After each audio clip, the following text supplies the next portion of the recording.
Hi, I'm Heather Jordyn, and we're doing another Get to Know Your Tutors, and we have with us today Jordyn Tremblay. Hello. Hi guys. How are you doing? I'm good. That's good. So we'll jump right into our Get to Know You questions. So first of all, how long have you been working with the Open Door?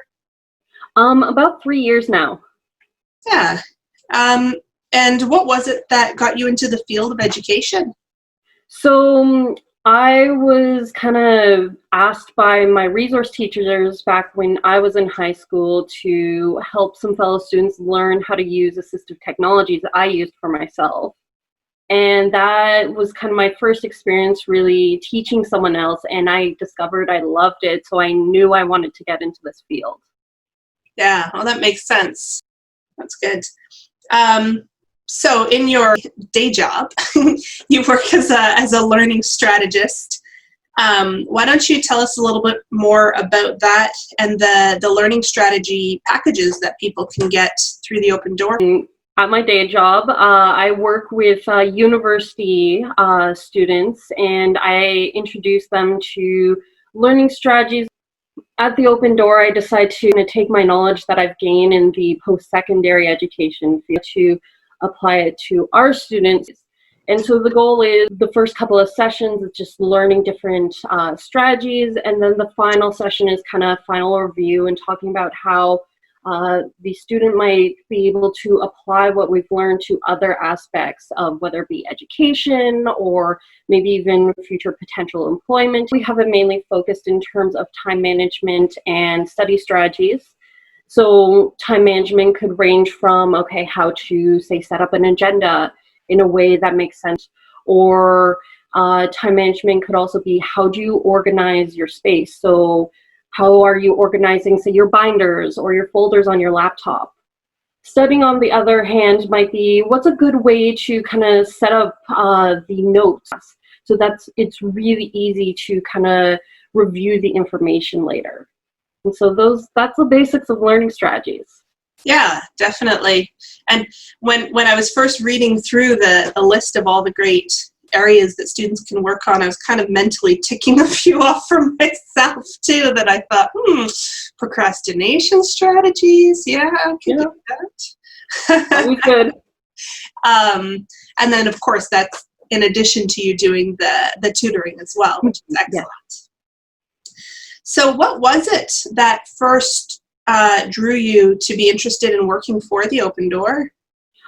So I think it was about my second year of university. My mom and I actually attended the event where Susan Barton came to speak to Ottawa. And that's the first time I heard about the Open Door. And I was like, oh, this is great, just because I'm dyslexic and I was taught how to read with a similar program. And I was like, oh, this is great. It's good to know that this exists in Ottawa.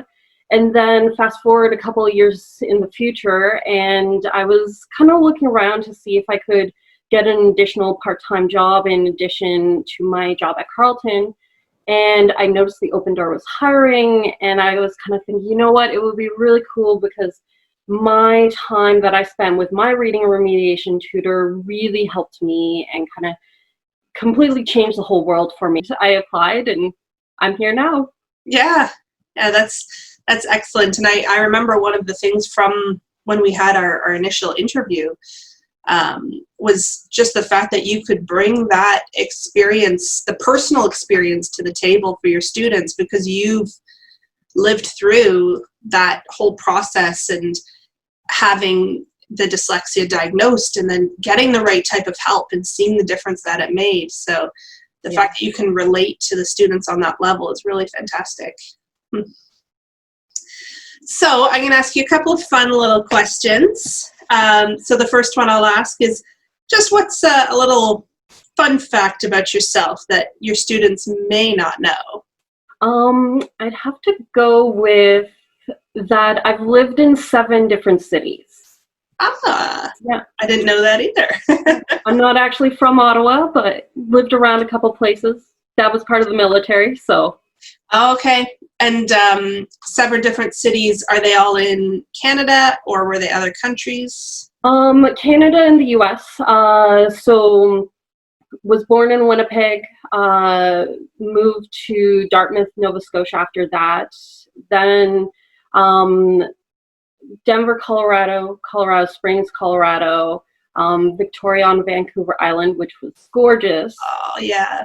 Oh, yeah. Came to Ottawa, and then there was a period of time where I worked in Toronto for a couple of months. So Right.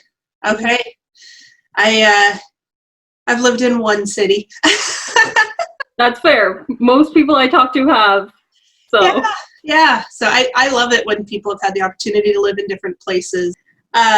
So another question, what is it that you like to do to unwind?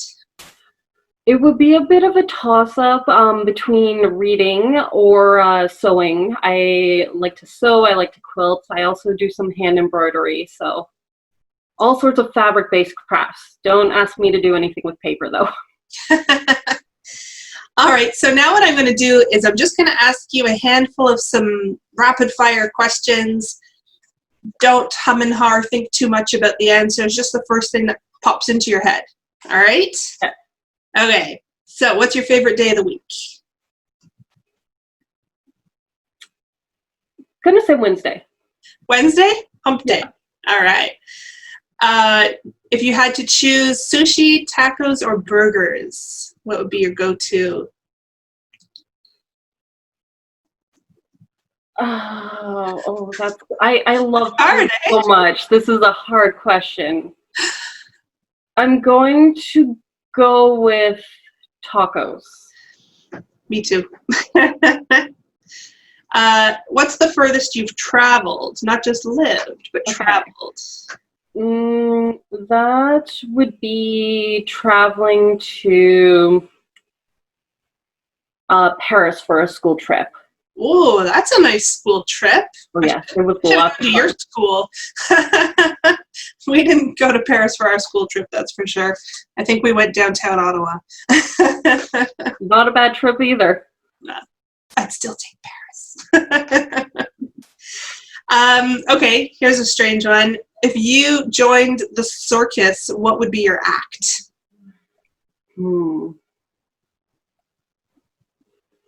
Talent doesn't matter. We can pretend you've done whatever the talent is. Okay. I feel like I'd probably do, like, I don't know, some weird interpretive dancing of some kind, because every other thing I can think of for the circus, I'm like, a little too much out of my comfort zone. Don't get me up on a tightrope. Okay. Well, I promise I won't ask you to demonstrate one of your weird interpretive dances for us. Thank you.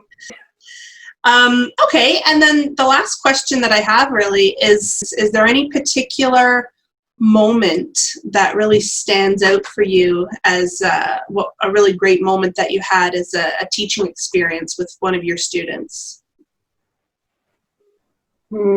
I'd say this is kind of for all of them. I can't think of one for individual students, but I'd say when I kind of have that moment when I realize we've built up that kind of good level of rapport, so we can kind of joke around during sessions, and I know exactly what games they like to play.